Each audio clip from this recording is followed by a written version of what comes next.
नमस्कार दोस्तों, मैं हूं आशीष त्रिवेदी और आप देख रहे हैं संकल्प का यूट्यूब चैनल। जैसा कि आप जानते हैं कि हमारे ये इस चैनल पे दो कार्यक्रम चल रहे हैं लगातार हर सप्ताह। रविवार को हम आते हैं संवाद कार्यक्रम में और हस्ताक्षर कार्यक्रम लेकर के आते हैं बृहस्पतिवार को। लेकिन दोस्तों, जो वर्तमान स्थिति है, जो पूरे देश की जो परिस्थिति है, हम लोग देख रहे हैं कोरोना संकट से हर आदमी जूझ रहा है। पूरे देश में एक जो अफरा तफरी का माहौल बना हुआ है, तो ऐसे में हम लोग की भी एक जिम्मेदारी बनती है कि हम अपने समाज के प्रति कितना सजग हैं, कितना सचेत हैं, कितना संवेदनशील हैं। तो संभव है कि ये संवाद कार्यक्रम हम कुछ दिनों के लिए इस फॉर्म में, जिस तरीके से हम लोग बातचीत करते हैं, तो संभव है कि परिस्थिति पर डिपेंड कर रहा है कि आगे हम कब फिर शुरू कर पाएंगे, कैसे शुरू कर पाएंगे।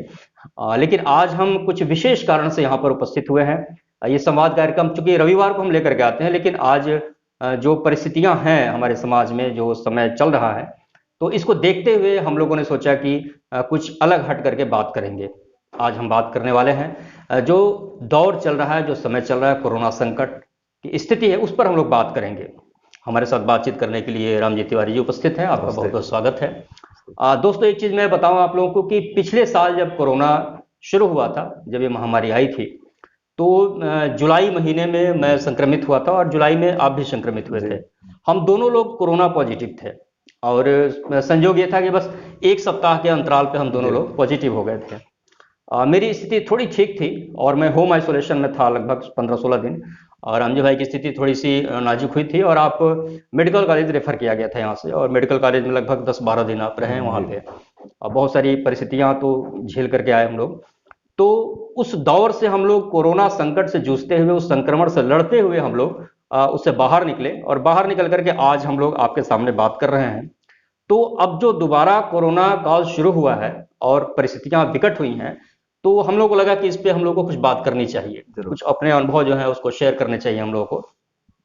तो शुरुआत में तो मैं अपना ही अनुभव मैं बताना चाहता हूँ राम जी भाई, कि बहुत संक्षेप में कि जब शुरू हुआ तो जैसे फीवर शुरू हुआ, फीवर के बाद कुछ दवाइयाँ लेनी शुरू की मैंने, और उसके बाद टेस्ट चला गया अपना मुंह का। उसके बाद जो सूंघने की शक्ति है वो खत्म हो गई, तो फिर शक हुआ और फिर पॉजिटिव रिपोर्ट आई। तो जब पॉजिटिव रिपोर्ट आई तो उस समय मैं खाना खा रहा था बाहर, जब डॉक्टर लोग आए वो रिपोर्ट लेकर के, तो मैं खाना खा रहा था। तो उस समय बाहर जब आए तो मुझे पता चल गया कि मेरी रिपोर्ट जो है पॉजिटिव आ गई, क्योंकि सूचना ये थी कि जब रिपोर्ट पॉजिटिव आएगी तभी लोग जाएंगे आपके पास। तो उस समय थोड़ी देर के लिए मुझे लगा कि मतलब ये क्या हो गया, बिल्कुल शॉक टाइप का लगा कि अरे ये मैं तो पॉजिटिव हो गया, क्योंकि पूरे जो देश की, पूरे विश्व की जो स्थिति हम लोग देख रहे थे। तो उसके बाद फिर बात हुई कि होम आइसोलेशन में रहेंगे कि L1 में जाएंगे। तो बातचीत, कई राउंड बातचीत हुई और फाइनली 2 दिन पहले ये डिसीजन आया था कि आप होम आइसोलेट हो सकते हैं। तो फिर होम आइसोलेशन में रहने को अपने को चूज किया।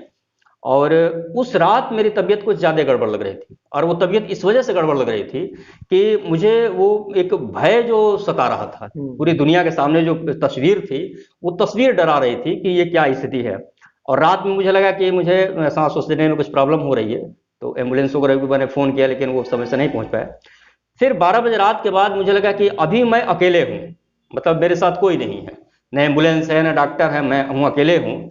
तो उस अकेले की परिस्थिति में मेरे साथ 2 ऑप्शन थे। एक तो ऑप्शन था कि मैं घबरा करके और फिर जो है वो पैनिक हो जाऊं, और दूसरा ऑप्शन ये था कि मैं अकेले क्या कर सकता हूँ।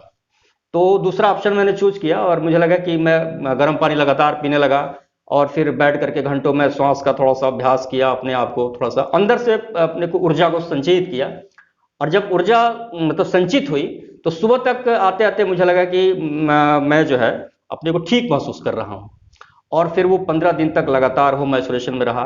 डॉक्टर के सलाह लिया मैंने, और लेकिन अपने को हमेशा मतलब रिक्रिएट करता रहा, रीजनरेट करता रहा अपनी ऊर्जा को, और अंततः वही चीजें मेरे काम आई कि अपने को पॉजिटिव अप्रोच में लेकर के गया, और उस 15-16 दिन के बाद जो है मैं उसमें से बाहर निकला। तो ये स्थिति मेरे सामने थी। आपकी स्थिति क्रिटिकल थी, आपको रेफर किया गया था मेडिकल कॉलेज में। तो पहले तो मैं यही जानना चाहूंगा कि आपके क्या एक्सपीरियंस रहे उसमें, उस दौर में। जी नमस्ते दोस्तों। जैसा आशीष जी ने बताया कि जुलाई 2020 में हम दोनों लोग कोरोना पॉजिटिव हुए थे, लगभग एक ही समय में। और मैं यहाँ पे जब मुझे पहले बुखार आया, ये 7 जुलाई की बात है।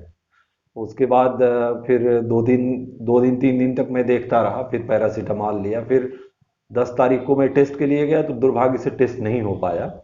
उस समय बड़ी अफरा तफरी थी स्थिति। फिर 12 तारीख को जाके टेस्ट हुआ, उसकी रिपोर्ट जो है वो 17 को आई। तो वो जो समय लगा, टाइम लैग लगा, सबसे तो खराब ये हुआ कि रिपोर्ट समय से नहीं आ रही थी, तो उसमें केस जो है या जो स्थिति है वो लगातार खराब होती गई। बुखार आया, उसके बाद खांसी आई, उसके बाद स्वाद चला गया, उसके बाद डायरिया होने लगा, फिर शरीर बहुत कमजोर हो गया। और फिर 17 तारीख को मैं, हम लोगों के एक साथी हैं सुधीर ओझा जी हिंदुस्तान के, उनके जरिए हमने टेस्ट करवाया। फिर रिपोर्ट जब पॉजिटिव आई, अभी वो पहले वाली रिपोर्ट नहीं आई थी, आप ध्यान दें, तो जो दूसरी रिपोर्ट थी वो पॉजिटिव आई। तो फिर अपने सोर्सों से जो जिलाधिकारी महोदय थे और सुधीर भाई की वजह से मैं आजमगढ़ गया।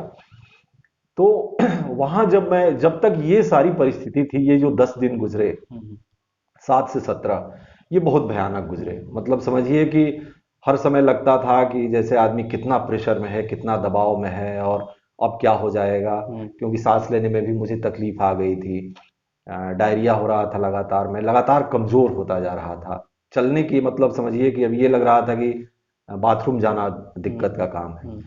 लेकिन जब मैं यहाँ से गया, जब मैं जा रहा था आजमगढ़, मुझे रेफर किया गया मेडिकल कॉलेज में, जब मैं जा रहा था तो फिर मेरे मन में बहुत सारे ख्याल, जो 3-4 घंटे की जो सफर था एम्बुलेंस का, फिर मैंने सोचा कि आखिर इतना डर के भी और इतना सब पैनिक लेके भी हासिल क्या हुआ आखिर 10 दिनों में। अंततः तो जो जैसी चीजें बदल रही हैं और खराब ही होती जा रही हैं। तो मुझे ये जो एक चैलेंज है, एक बीमारी है, और इसमें बहुत सारे लोग ठीक हो जाते हैं, तो मुझे इसमें इसका मुकाबला करना चाहिए। मुझे जो है अपने को कमजोर नहीं पड़ने देना चाहिए, क्योंकि कमजोर पड़ने देने से क्या हो रहा था कि मन कमजोर हो रहा था, फिर उससे पूरे शरीर पे नकारात्मक असर, और फिर जो परिवार के लोग थे, जो वेल विशर्स थे, उनके ऊपर एक बहुत बड़ा दबाव। तो फिर मैंने अपने आप को बहुत समेटा और मैं मेडिकल कॉलेज गया, 10 दिन रहा वहां पे। 10-20 लोगों को मैंने मरते हुए देखा, लेकिन फिर मैं डाउन नहीं हुआ, मतलब मन से मैं डाउन नहीं हुआ। दिक्कतें बहुत रही, ऑक्सीजन लगा मुझे, 8 दिन में आईसीयू में रहा, लेकिन एक चीज मैंने देखा कि मैं मन से जो है जब मैं यहां से निकल गया, तो फिर मैंने मन को अप कर लिया और मैं मन से डाउन नहीं हुआ, और उसका नतीजा ये था कि मैं कम बैक करने में सफल रहा। और डॉक्टरों की जो मेहनत थी, वो वेल विशर्स की जो शुभकामनाएं थी, और अपना जो थोड़ा मन अप करना है, वो सारी चीजें मिला के मेरे लिए जो बहुत सुखद रहा कि मैं फिर 12 दिन बाद वापस आया। बाद में हालांकि 2-3 महीने और तक मुझे परेशानियां होती रही, लेकिन ये जरूर हुआ कि फिर आदमी वो मेकअप कर गया और अब नॉर्मल लाइफ हो गई।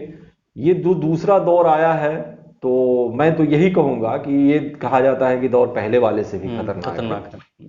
तो अगर आदमी इस दौर में है, हम लोग जिस दौर में हैं, तो ये अब हम लोगों के सामने बड़ा एक चैलेंज है कि कैसे उसको, कई नई चीजें इसमें आई हैं जी। तो ये बिल्कुल एक्सपीरियंस आपने हमारा भी सुना, रामजी भाई का भी सुना। और एक चीज जो दोनों कॉमन निकल करके आई बात कि जब तक आपको ये संक्रमण नहीं हो रहा है, जब तक आपको कोरोना पॉजिटिव या इस तरह की कोई बात नहीं आ रही है, तब तक हमें खूब डरना चाहिए। और वो जरूरी, सारे एहतियात जरूरी जो है बरतने चाहिए कि हमें संक्रमित हम ना हो, हम उससे दूर रहें।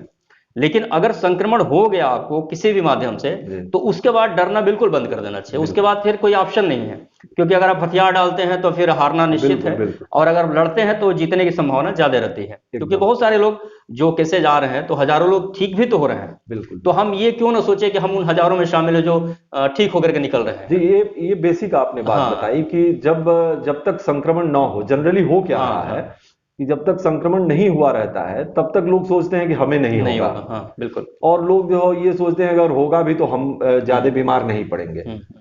फिर जैसे ही उनको संक्रमण की थोड़ी सी आहट होती है, थोड़ी लक्षण आते हैं, तो वो सोचते हैं कि नहीं नहीं ये वायरल है, ऐसे है, ये अवॉइड करते सब कुछ है, लेकिन कोविड नहीं है, कोविड नहीं, उसको नकारते हैं लोग। लेकिन 2 दिन बाद जब लक्षण और डीप होने लगते हैं, तो क्या होता है कि जितना वो नकारे रहते हैं, उतने वो पैनिक में आने लगते हैं और कहते हैं कि अब क्या होगा, अब तो मैं गया, अब तो मेरी स्थिति खराब हो गई, अब कौन देखेगा। ये मतलब एक अनावश्यक दबाव देते हैं। जबकि होना क्या चाहिए कि जब तक आप पॉजिटिव नहीं है, जब तक आप ठीक हैं, तब तक आप उसके प्रति डरिए, उससे सावधान रहिए, जो भी सावधानियां पब्लिक डोमेन में है उसे पालन करिए।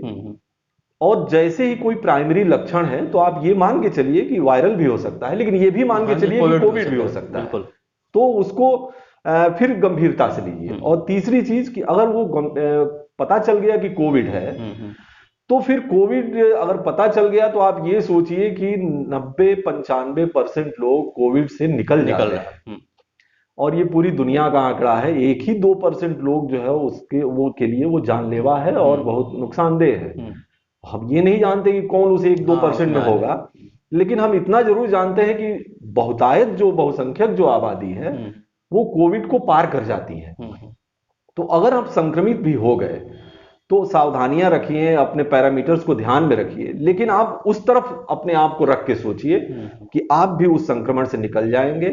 नकारात्मकता हावी मत होने दीजिए, क्योंकि हो ये रहा है कि कोविड शरीर को बहुत कमजोर कर देता है। तो और शरीर को ही नहीं बल्कि मन को साइकोलॉजिकली आदमी बहुत दबाव में आ जाता है। सामाजिक रूप से भी आदमी अलगाव में हो जाता है, पारिवारिक रूप से भी उसको लगता है कि अब क्या हो जाएगा, क्योंकि पूरा परिवार फिर संक्रमित हो जाता है। तो वो जो प्रेशर है, मुझे लगता है कि कोविड की जो इंटेंसिटी है वो उसको बढ़ा देता है। तो मुझे लगता है कि उसका मुकाबला करने के लिए सबसे बेहतर तरीका है कि अगर हम पॉजिटिव हो गए तो हम फिर उसके लिए अपना जो भी साहस हमारे पास है और जो भी धैर्य हमारे पास है उसका हम संचय करें और उसके साथ मुकाबला करें, और ये सोच के मुकाबला करें कि हम उन 98% लोगों में से रहेंगे जो इस कोविड को डिफीट करके निकल जाएंगे, उसमें से बाहर निकल चुके हैं। जी। तो जब तक पॉजिटिव अप्रोच नहीं होगा तब तक मुश्किल बढ़ सकती है, तो इसको हम लोग हमेशा इस चीज़ को ध्यान में रखें। एक चीज़ जो अभी जो दूसरा दौर शुरू हुआ है तो ये बहुत ही पैनिक है, मतलब मीडिया से लेकर के और तमाम जगहों से, सोशल मीडिया से जिस तरीके से भयानक सूचनाएं आ रही हैं और जो पूरे देश की जो स्थिति बनी हुई है, तो ऐसे में एक आम आदमी को क्या करना चाहिए? मतलब वो क्योंकि उसके सामने बहुत सारी चीज़ें जो निकल करके आ रही है कि हॉस्पिटल में बेड नहीं है,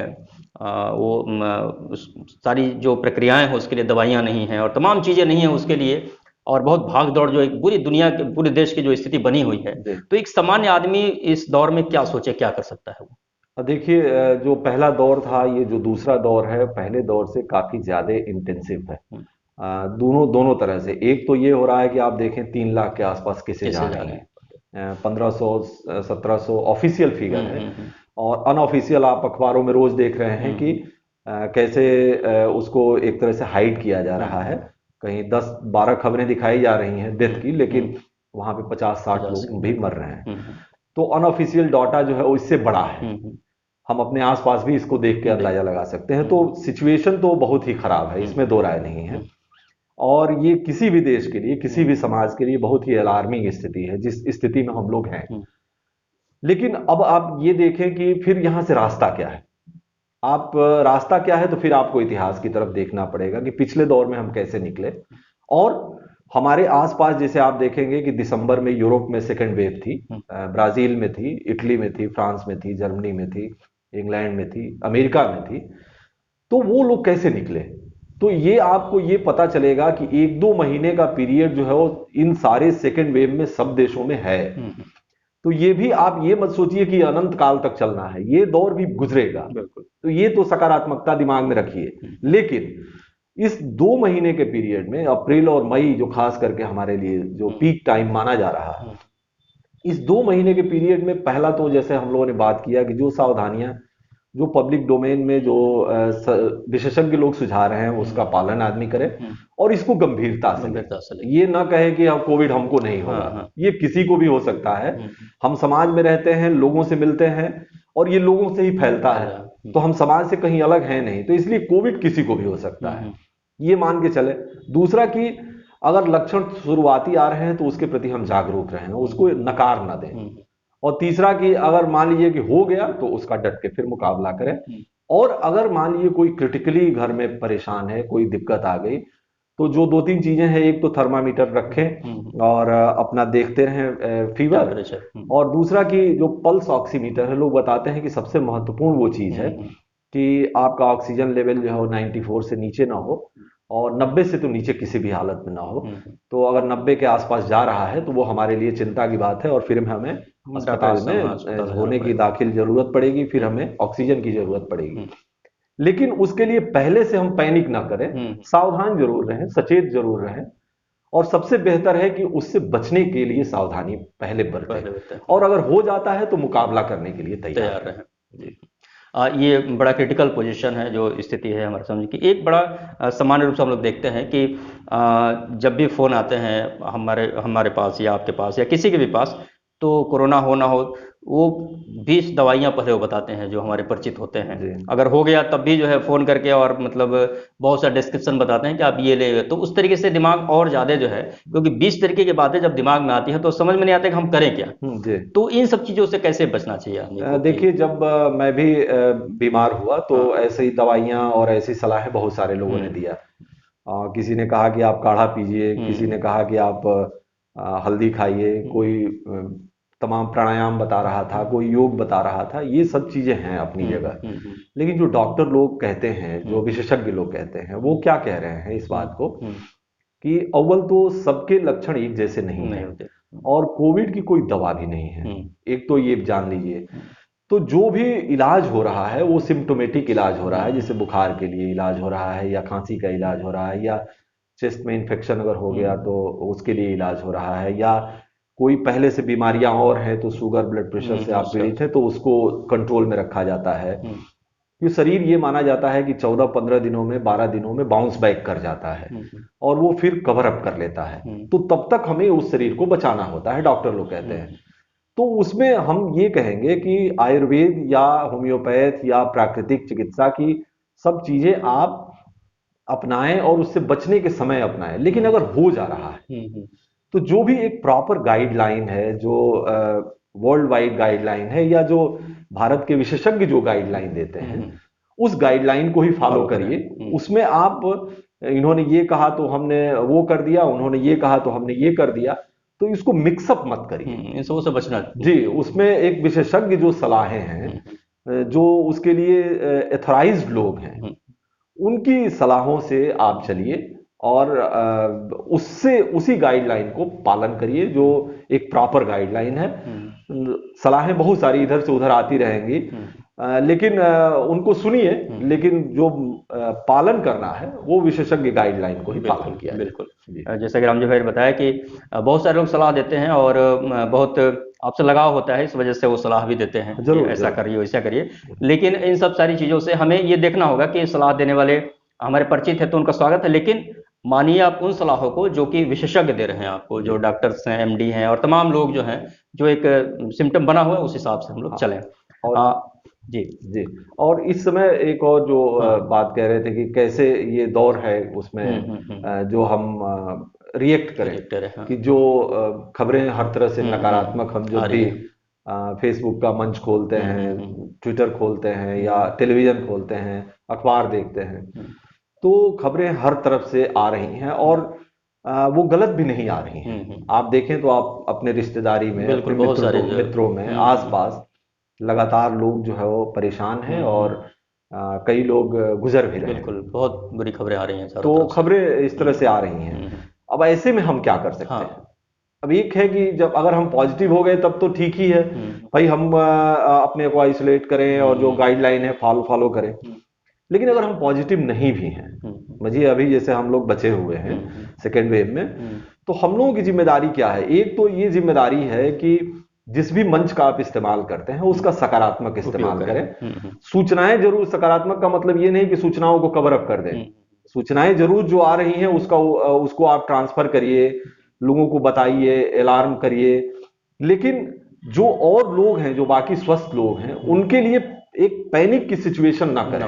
एक तो चीज, दूसरी चीज कि इसमें हम क्या मदद कर सकते हैं। जैसे मान लीजिए कि कोई साथी हमारा बनारस में फंसा है, गोरखपुर में फंसा है, तो हमारे क्या सोर्सेज हैं? हम सोशल मीडिया पे उसकी क्या, अगर मान लीजिए किसी को टैग करके हम मदद मांग सकते हैं, हम सक्षम हैं, तो ये प्रयास हम जरूर जारी रखें। क्योंकि इससे क्या होता है कि एक पता नहीं किसको कौन सी मदद कब कौन दे जाए। और मैं देख रहा हूं कि इस समय ट्विटर पे कम से कम 2 लोगों का नाम मैं लेना चाहूंगा। एक युवा कांग्रेस के अध्यक्ष हैं बी श्रीनिवास, और एक आम आदमी पार्टी के एमएलए हैं दिलीप पांडे। हम्म। इन दोनों लोगों को इतना लोग टैग कर रहे हैं, और ये दोनों लोग अपने नेटवर्क को इस तरह से इन्होंने बनाया हुआ है बहुत सारे लोगों को मदद पहुंचाने के लिए, और बहुत बड़े बड़े पत्रकार, बड़े लेखक, बड़े सोशल मीडिया एक्टिविस्ट, तमाम लोग इन तरह की खबरों को वो फेसबुक और व्हाट्सएप और व्हाट्सएप ग्रुपों में, ट्विटर पे डाल के एक दूसरे तक पहुंचने का प्रयास, एक पुल बनाने का काम कर रहे हैं। तो ये इस पुल में अगर आप भागीदार हो सकते हैं,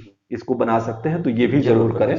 पैनिक ना हो, लेकिन सूचनाएं हो, और जो किसी को सहयोग करने की जो भावना है वो जरूर रहे इसमें। मुझे लगता है कि सूचनाएं हो, लेकिन उन सूचनाओं से लोगों को सतर्क किया जा सके जी। उस सूचनाओं से पैनिक होने के बजाय हमें सतर्क होने की जरूरत है कि अगर ये चीजें, घटनाएं आ रही हैं तो हम कितने जागरूक हैं, और अगर हमारे आसपास के लोग जागरूक नहीं है तो हमारी ये कोशिश होनी चाहिए कि हम उनको जागरूक करें। और जो ये गाइडलाइन है कि भाई मास्क पहनना जरूरी है, सोशल डिस्टेंसिंग का पालन करना जरूरी है, सैनिटाइज होना या हैंड वॉश करना, और बिल्कुल जब बहुत आवश्यक हो तभी बाहर निकलें, या फिर ना ही निकले तो ज़्यादा बेहतर है, जो स्थिति परिस्थिति है।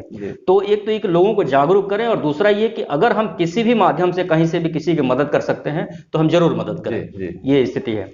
एक मतलब अब आखिरी लेंगे हम सवाल एक दो, ये कि जो ठीक है कि पैनिक की स्थिति है, तमाम चीज़ें, तो जो एक सामान्य आदमी है, तो मुझे लगता है कि वो अपने आप को पॉजिटिव ऊर्जा में कैसे तब्दील करे, वो अपने आप को पॉजिटिव अप्रोच कैसे लेकर के आया इन सारी नेगेटिविटी के बीच में। एक तो ये है कि जो संक्रमित नहीं है, तो उसको मैं ये कहूंगा कि बहुत ज्यादा आप जो सोशल मीडिया का या टेलीविजन का जो भी उपयोग कर रहे हैं, टेलीविजन का क्या, टेलीविजन को तो कम से कम देखें।